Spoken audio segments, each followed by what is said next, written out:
Welcome back students. RK physics ગુરુમાં આપનું સ્વાગત છે.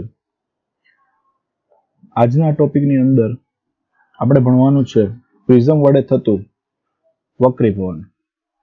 બોર્ડની પરીક્ષાની અંદર, ગુજરાત બોર્ડની અંદર આ પ્રશ્ન વારંવાર પૂછાતો રહેલો પ્રશ્ન છે. તો આજે આપણે ચર્ચા કરીએ પ્રિઝમ વડે થતું વક્રીભવન. ચાલો, તો પ્રિઝમ વડે થતા વક્રીભવન એને સમજવા માટે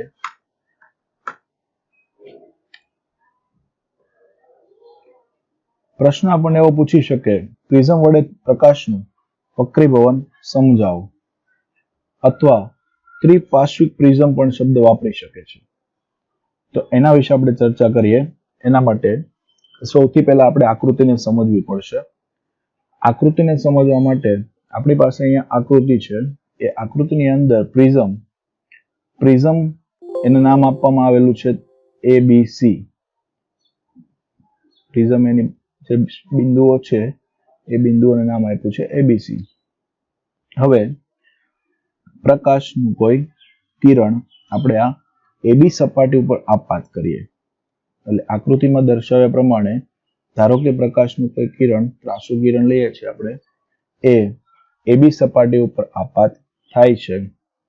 આ કિરણ એને નામ આપેલું છે આપણે PQ. હવે દોસ્તો, આપણને ખબર છે કે જ્યાં પ્રકાશનું કિરણ આપાત થશે ત્યાં આપણે સપાટીને લંબ દોરીએ, એટલે અહીંયા જે આપણે સપાટીને તૂટક રેખા મૂકીએ છીએ એ સપાટીને દોરેલો લંબ છે. હવે હકીકતમાં તમે જોવા જશો તો આ પ્રકાશનું કિરણ જવું જોઈતું હતું સીધું આ રીતે બતાવી શકીએ આપણે, સીધું આ રીતે જવું જોઈતું હતું, પરંતુ પ્રકાશનું કિરણ એ પાતળા માધ્યમમાંથી ઘટ્ટ માધ્યમમાં પ્રવેશવાના કારણે એનું વક્રીભવન થાય છે. અને આપણને ખ્યાલ છે કે જ્યારે પ્રકાશનું કિરણ એ પાતળા માધ્યમમાંથી ઘટ્ટ માધ્યમમાં પ્રવેશે ત્યારે તે લંબ તરફ ત્રાંસુ થાય છે. એટલે આપણને વક્રીભૂત કિરણ મળી ગયું છે QR કિરણ. આપાત કોણ I લીધો છે આપણે, અને વક્રીભૂત કોણ જે છે એ R તરીકે દર્શાવેલો છે. અહીંયા આપાત કોણ I છે અને અહીંયા આપણો વક્રીભૂત કોણ છે R1. હવે વક્રીભૂત થયેલું જે કિરણ છે QR કિરણ. QR કિરણ એ AC સપાટી માટે આપાત કિરણ જેવું કાર્ય કરે છે. AC સપાટી માટે આપાત કિરણ જેવું કાર્ય કરે છે, અને એનો આપાત કોણ તમે જોવા જશો તો એ આપાત કોણ છે R2. આ કિરણ એ ઘટ્ટ માધ્યમમાંથી પાતળા માધ્યમમાં પ્રવેશે છે, અને ઘટ્ટમાંથી પાતળામાં પ્રવેશે તો એ લંબથી દૂર જશે. પ્રથમ અંદર આપાત થયું પહેલું PQ કિરણ. PQ કિરણ જ્યારે અંદર સપાટી પર આપાત થાય છે, પાતળામાંથી ઘટ્ટમાં પ્રવેશે છે. હવે જે કિરણ છે એ ઘટ્ટમાંથી પાતળામાં પ્રવેશે છે, એટલે લંબથી દૂર જાય છે. અને આ જે લંબથી દૂર જતું કિરણ છે RS કિરણ, જેને આપણે નિર્ગમન કિરણ તરીકે ઓળખીશું. નિર્ગમન કિરણ માટે બનતો ખૂણો એને આપણે નિર્ગમન કોણ તરીકે ઓળખવાના, એટલે અહીંયા આપણે દર્શાવ્યો છે E એટલે એને કહેવાય નિર્ગમન કોણ. હવે દોસ્તો, તમે પાછું એ પણ વિચારી શકો કે અહીંયા આપણું આ જે નિર્ગમન કિરણ હતું એ નિર્ગમન કિરણને જો આપણે પાછળની બાજુએ લંબાવીએ તો આ રીતનું આપણને અહીંથી કંઈક કિરણ પાછળની બાજુથી મળતું હશે. તો હવે તમે વિચારો કે આપણું મુખ્ય જે મેઇન આપણું જે આપાત કિરણ હતું એ આપાત કિરણ આ રીતે સીધી રેખામાં જવું જોઈએ. આખું કિરણ ધ્યાનમાં લઈએ તો એ અહીંથી આ રીતે આમ સીધી રેખામાં જવું જોઈતું હતું, પરંતુ સીધી રેખામાં જવાના બદલે એક કિરણનું ડેલ્ટા જેટલું વિચલન થાય છે. બાજુમાં હું તમને બતાવું છું કે તમારું જે કિરણ છે એ હકીકતમાં જવું જોઈતું આ રીતે આમ સીધું, પરંતુ અહીંથી આમ ત્રાસુ થાય છે. એનો મતલબ એવો થયો કે આ જે ખૂણો બને છે એને કહેવાય વિચલન કોણ. કેટલું વિચલન થયું? તો કે ડેલ્ટા જેટલું એનું વિચલન થયું છે. હવે એ કેટલું વિચલન થાય છે ડેલ્ટા, એના માટે આપણે સૂત્ર તારવવાનું છે. ચાલો, આશા રાખીએ કે આકૃતિમાં ખ્યાલ આવ્યો હશે. હવે થિયરી તરફ સમજીએ આપણે. તો પહેલું જે કામ છે એ આકૃતિની અંદર ત્રિપાર્શ્વકાત્મક પ્રિઝમ દર્શાવ્યો છે. આ શબ્દ તમારે ખાસ યાદ રાખવાનો છે, કારણ કે બોર્ડની પરીક્ષાની અંદર હમણાં જ પૂછાઈ ગયેલો પ્રશ્ન છે, એમની અંદર આ શબ્દનો એને ઉપયોગ કરેલો છે, ત્રિપાર્શ્વ પ્રિઝમ. તો એમાંથી પ્રકાશ જે પસાર થાય છે એ પ્રકાશનો ગતિપથ આપણે આકૃતિમાં દર્શાવી દીધો છે. આકૃતિનું વર્ણન સિમ્પલ છે. એબી સપાટી, એના ઉપર ક્યુ બિંદુએ પ્રકાશનું કોઈ કિરણ આપાત થાય છે. એ કિરણ સ્નેલના નિયમ અનુસાર વક્રીભવન પામી અને આપણને ક્યુઆર કિરણ આપે છે, એટલે ક્યુઆર માર્ગ ઉપર આગળ ચાલશે, ત્યાંથી ફરી પાછું એ વક્રીભૂત થઈ અને આરએસ દિશામાં આગળ ચાલે છે. ચાલો, આપાત કોણ કેટલાનો હતો? તો આપાત કોણ છે દોસ્તો આપણો અહીંયા આઈ પ્રથમ કિસ્સા માટે, અને વક્રીભૂત કોણ કેટલો મળ્યો? R1. હવે સેકન્ડ કિસ્સાની વાત કરીએ તો એના માટે આપાત કોણ કેટલો બોલાશે? તો એના માટે આપાત કોણ બોલાશે? R2, અને એનો વક્રીભૂત કોણ કેટલો બોલાય? E. પણ જો ત્રણે ત્રણ કિરણોને આપણે ધ્યાનમાં લઈને ચાલીએ તો આપાત કોણ આપણો I થશે. પ્રથમ સપાટી માટે વક્રીભવન કોણ R1 છે, બીજી સપાટી માટે આપાત કોણ R2 છે, અને ત્રીજી સપાટી માટે નિર્ગમન કોણ જે છે એ E તરીકે ઓળખાશે, જેનું વર્ણન આપણે અહીં દર્શાવ્યું છે. તથા પ્રકાશનું જે કિરણ છે એ કેટલાના ખૂણે વિચલન થાય છે, તો એ વિચલન કોણ જે છે એ પણ દર્શાવ્યો છે આપણે અહીંયા ડેલ્ટા. કોની કોની વચ્ચેનો ખૂણો છે? તો આપણી પાસે બે કિરણ હતા, એક આપાત કિરણ PQ અને બીજું કિરણ જે છે RS કિરણ, નિર્ગમન કિરણ છે. એ બંને વચ્ચે જે ખૂણો બને છે એને આપણે કહીશું વિચલન કોણ.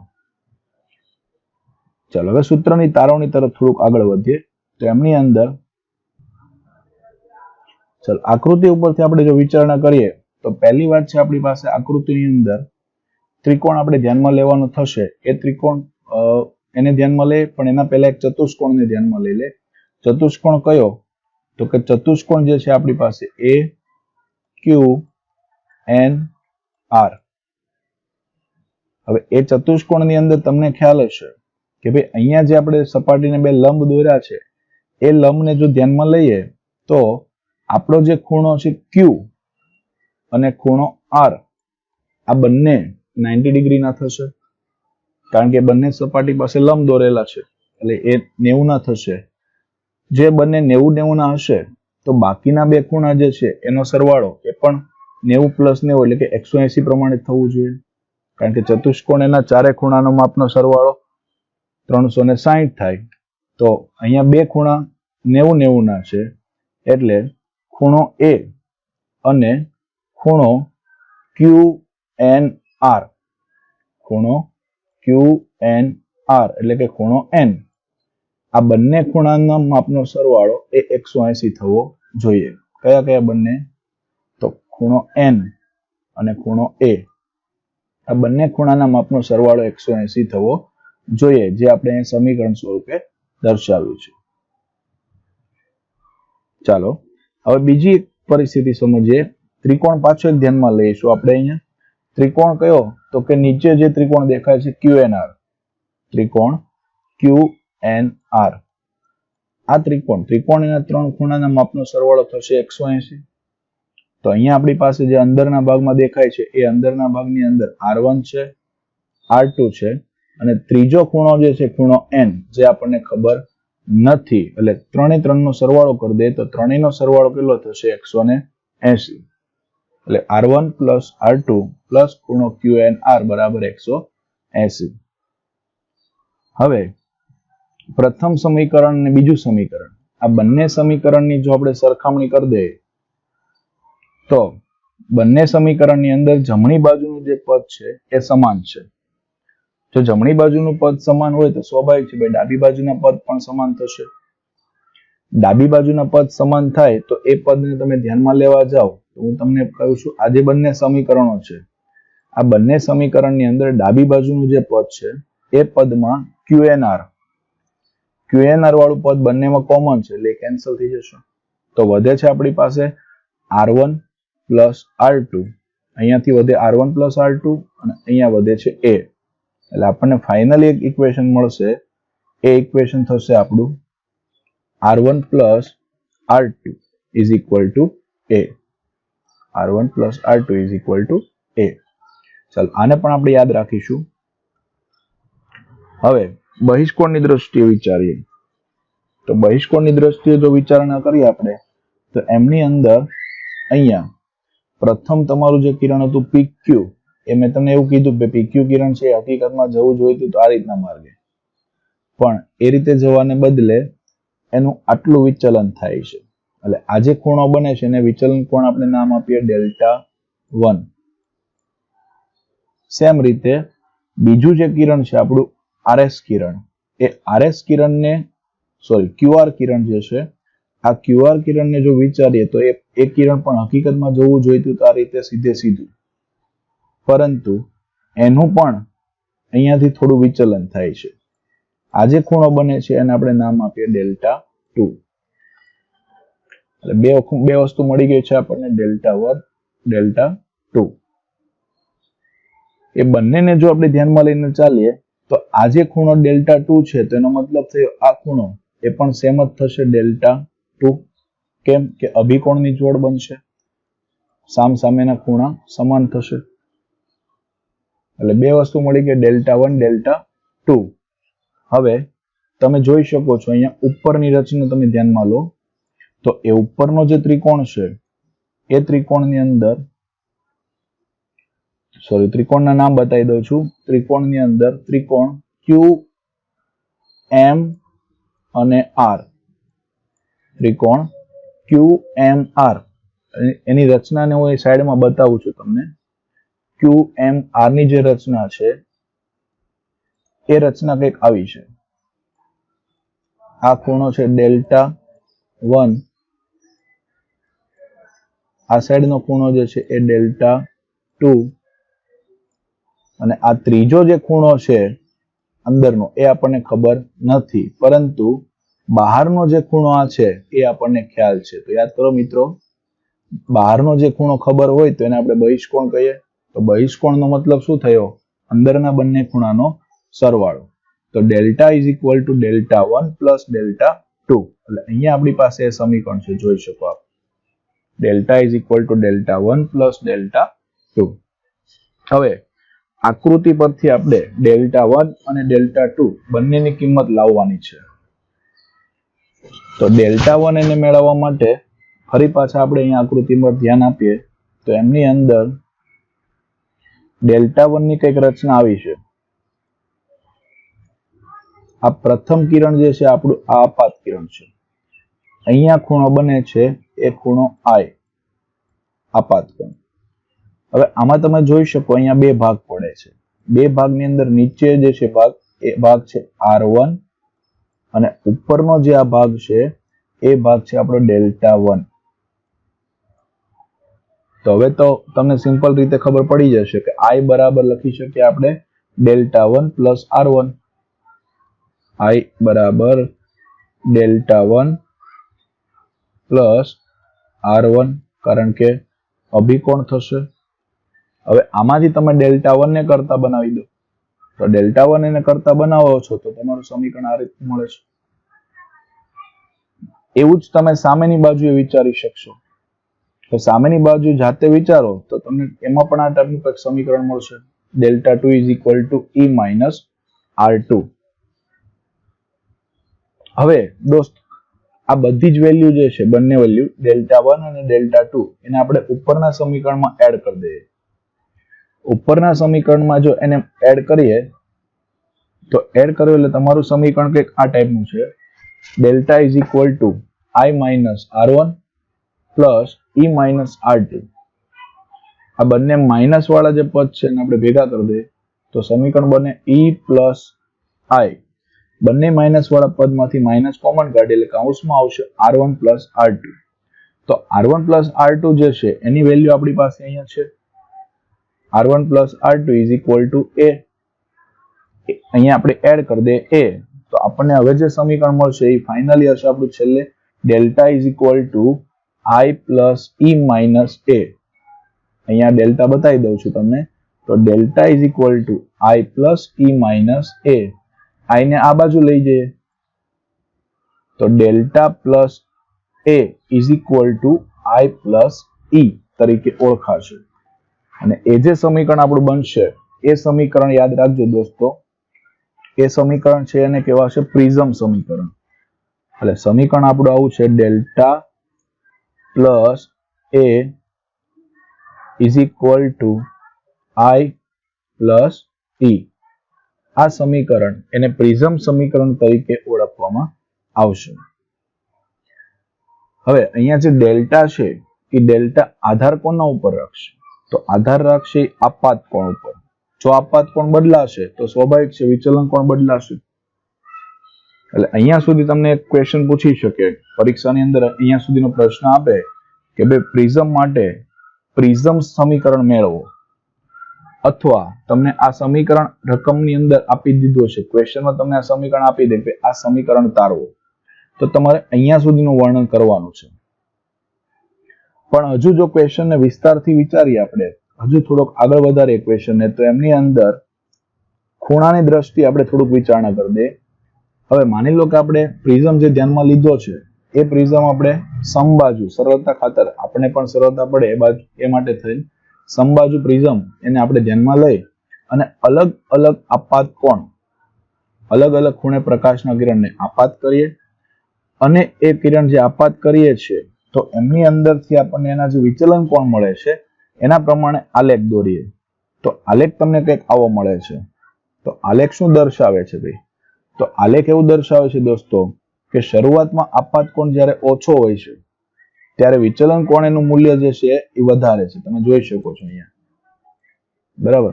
પછી જેમ જેમ આપાત કોણ વધતો જશે તેમ તેમ તમારો વિચલન કોણ ઘટતો જશે. એક પરિસ્થિતિ એવી આવશે ફરી પાછું વિચલન કોણ એનું મૂલ્ય વધશે. પણ આપાત કોણ એનું કોઈ ચોક્કસ મૂલ્ય એવું આવશે કે જ્યાંથી તમારા વિચલન કોણ એની વધવાની પાછી શરૂઆત થશે. એટલે અહીંયા તમે આકૃતિમાં જોઈ શકો છો I બરાબર E, એનો મતલબ થઈ ગયો આપાત કોણ અને નિર્ગમન કોણ બંને સમાન થઈ જશે. જ્યારે બંને સમાન થશે ત્યારે જ આ ઘટના ઉદ્ભવશે. બાકીના કિસ્સામાં તમે જોઈ શકો છો કે આપાત કોણ એના માટે આપણે વિચારીએ, ધારી લો કે આપણી પાસે 50 ડિગ્રી છે આ વિચલન કોણ, તો વિચલન કોણ એને અનુરૂપ તમે આપાત કોણ લેવા જાઓ તો એ આપાત કોણના તમને બે મૂલ્ય મળે છે. અહીં મેં લંબ દોરી દીધા છે x અક્ષ અને y અક્ષ ઉપર. તો બંને ઉપર લંબ દોરવાથી તમે જોઈ શકો છો તમને એના અલગ અલગ બે મૂલ્ય પ્રાપ્ત થાય છે. પણ આ એક જ પરિસ્થિતિ એવી છે I બરાબર E ની, I બરાબર E ની એક જ પરિસ્થિતિ છે કે જેના માટે ધારો કે આ આપણું વિચલન કોણ છે તો એની સામે આપાત કોણનું આપણને એક જ મૂલ્ય મળે છે. એટલે યાદ રાખવાનું તમારે કે I બરાબર E થાય ત્યારે મળતો જે વિચલન કોણ છે એ વિચલન કોણ એને કહેવાય લઘુત્તમ વિચલન કોણ. બરાબર, I બરાબર E થાય ત્યારે મળતો વિચલન કોણ એને આપણે કહીશું લઘુત્તમ વિચલન કોણ. અને જ્યારે લઘુત્તમ વિચલન કોણ થતો હશે ત્યારની પરિસ્થિતિ આપણે વિચારવાની છે. તો એ પરિસ્થિતિને વિચારીએ તો આપણે આગળ જે આકૃતિ દોરી હતી એ આકૃતિની અંદર કિરણ તમારી પાસે જે છે એ કિરણ PQRS એને SRQP માર્ગે પાછું વાળી શકાય. બરાબર, મતલબ એ થયો કે જે તમે જે રીતે તમે આપાત કરો છો એ જ રીતના તમે જે વક્રીભવન અને નિર્ગમન કિરણ મળતું હતું એ જ કિરણને જો તમે ઉલટાવશો તો એમાં કોઈ ફરક પડશે નહીં. કેમ કે બંનેની અંદર મળતા વિચલન કોણ કેવા હશે? સમાન જ હશે. એટલે મતલબ એવો થયો કે હું ત્રિકોણ જે છે મારી પાસે એ ત્રિકોણ એટલે કે પ્રિઝમ જે છે પ્રિઝમમાં અહીંયાથી કિરણને આપાત કરું એક અને અહીંથી નિર્ગમન પામે, એટલે એક પરિસ્થિતિ આ થાય.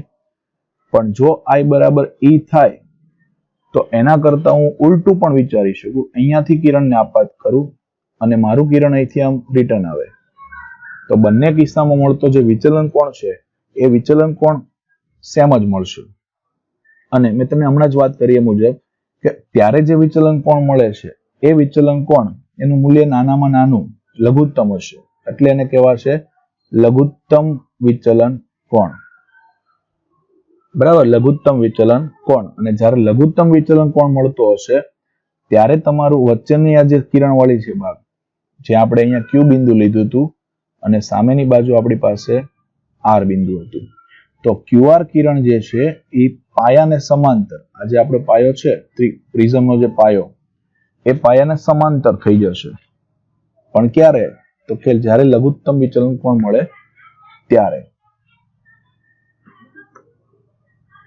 અને લઘુત્તમ વિચલન કોણ એને યાદ રાખો તમારે DM વડે અથવા તો ડેલ્ટા M વડે દર્શાવવાનું થશે. ચાલો તો આપણે લઘુત્તમ વિચલન કોણ એને ધ્યાનમાં લઈ અને વક્રી પૂર્ણાંક એનું સૂત્ર તારવીએ. પ્રિઝમ એના માટે વક્રી પૂર્ણાંકનું આપણે સૂત્ર મેળવવું છે. તો એમની અંદર ફરી પાછી આગળની જે આકૃતિ છે એને ધ્યાનમાં લીધી. એ આકૃતિને ધ્યાનમાં લઈ અને Q બિંદુ પાસે આકૃતિની અંદર જે બિંદુ Q છે, આ Q બિંદુ પાસે આપણે સ્નેલનો નિયમ લગાડવો છે. તો ચાલો Q બિંદુ પાસે સ્નેલનો નિયમ લગાડો. સ્નેલના નિયમનું વ્યાપક સૂત્ર આપણને ખબર જ છે. એ વ્યાપક સૂત્ર પ્રમાણે જો વિચારીએ આપણે તો n1 sin θ1 is equal to n2 sin θ2 પ્રમાણે ચાલતા જાઓ. અહીંયા તમારી પાસે θ1 તરીકે I છે, θ1 તરીકે આપણી પાસે I છે અને θ2 તરીકે R1 છે. પછી એવું જ સૂત્ર તમારે R પાસે પણ લગાડવાનું છે. ચાલો R પાસે આપણે સમીકરણ લગાડીએ તો એના માટે θ1 તરીકે થશે R1, θ1 તરીકે થશે θ1 તરીકે થશે R2 અને θ2 તરીકે થશે E. એટલે અહીંયા સૂત્ર બનશે. પણ અહીંયા ખાસ યાદ રાખજો કે અંદરનું જે આ માધ્યમ છે આપણું, એ માધ્યમ ઘટ્ટ છે, એનો વક્રી પૂર્ણાંક n2 છે. એટલે સૂત્ર તમારું થશે n2 sin R2 બરાબર n1 sin E. બહારનું માધ્યમ હવા છે એટલે n1 લીધું છે, તમે જોઈ શકો છો અહીંયા. n1 sin E is equal to n2 sin R2. પણ હવે આપણને તો ખબર છે ભાઈ I અને E બંને કેવા છે? સમાન છે. જો બંને સમાન હોય તો આપણે E ની જગ્યા ઉપર I અથવા I ની જગ્યા ઉપર E ને એડ કરી શકીએ. ચાલો એને એડ કરીએ તો એડ કરતા આપણને જે સમીકરણ મળશે એ સમીકરણ પાંચમું સમીકરણમાં આપણે ચેન્જીસ કરી દઈએ તો એ સમીકરણ આપણને મળે છે n1 sin I is equal to n2 sin R2.